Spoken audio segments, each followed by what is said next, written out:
Kinestyon naman ni House Justice Committee Chair, Congresswoman Gerby Luistro, kung sino ba talaga si VP Inday Sara sa harap ng mga kinasasangkutan nitong issue.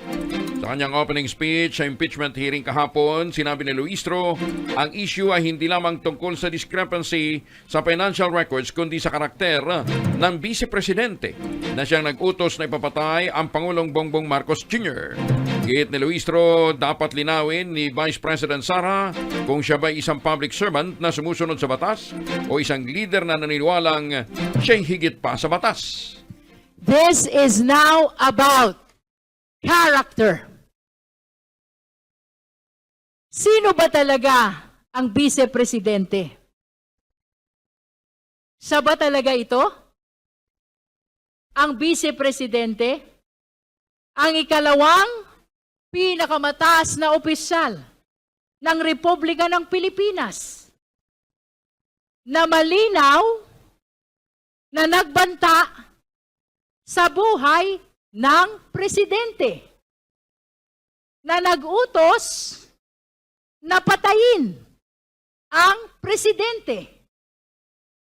Siya ba itong uhaw sa karahasan na nakuha pang magsalita tungkol sa pagpugot ng ulo ng presidente? Kaya ngayon, partner, ingat ka ha. Huwag kang magsasabi, gugulpihin kita pag ginulpi mo ko. Krimen na pala yan, Krimen na partner. pala, oo. Yung mga conditional, Nakakatakot na yung mga ngayon. conditional threat na yan, partner, yung pala ay isa ng uri ng pagbabanta pala. Oo, nakakatakot. Pag ginulpi mo ako, tandaan mo, gugulpihin Oo. kita. Oh, delikado. Ang hirang yun. delikado talaga Oo. ngayon. Mag-ingat-ingat tayo sa mga linyahan Oo. natin.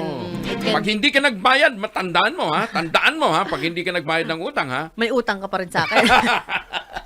Yung mga ganyan pala, partner, banta na pala yan. Ano, ha? Ay, nako, nakakatakot Oo. nga, partner, no? Ang Oo. daming naglalabasang mga ganyan Mga ngayon. ganung mga mga anggulo, ano ha? Oo. Pero ang tanong pa rin ano ang kaibahan ng aresto sa hinuli? Spelling, tsaka language na Mag-enroll na nga ako ng law, partner. Oo.